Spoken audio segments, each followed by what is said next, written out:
Имам особена чест да ве поздравам на отворањето на ретроспективната изложба посветена на повеќе од 5-децениското творештво на нашиот дуајен и великан на македонската скулптура, почитуваниот Драган Поповски Дада.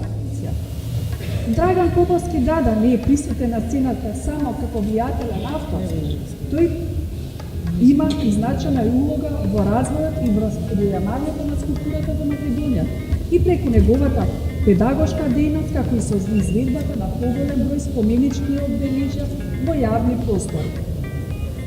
Велат дека секој народ преку својата култура и уметност се соединува со светот, но истовремено и се издвојува од него. Изложените скулптури и цртежи ги одбележуваат сите фази од творештвото на авторот, кој настојувајќи да го направи светот подобар, го испреплетува видливото и невидливото, скриеното и разоткривеното, токму онака како што скулпторот низ многотепниот процес на вајање ја раѓа и формата. Во што е големината на уметникот за нас неуметниците, љубениците во уметноста? Во тоа што неговото дело не плени и не остава без див и тогаш кога може би не најпрецизно го разбираме тоа што авторот сакал да го каже.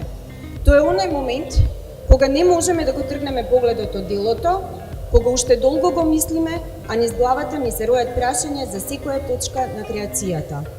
Големината на уметникот е во тоа што и тогаш кога не ни е најасно дали обликот пред нас е жена или цвет, задржувајќи го нашето внимание, авторот не инспирира и мами да се запознаеме што повеќе со предметот на нашето воодушевување. И живееме во општество кај што некако гледам слабо, им се заблагодаруваме, ги гледаме по старите и освен овие уметнички установи кои што гледам дека прават овие монографски или изложби, дали не знам од музика видов, организирале во поширокото општество, старите некако заборавени се по старите, мислам, не старите. Дури бев професор, на студентите мои му викам, работите во мермер, од точе живејте, а не од бронза. Бронзата може да извеш од 1:10, а ова оригинал едно. Друго, мермерови е поевтин, не знам колку пати. Ама не слуша шо.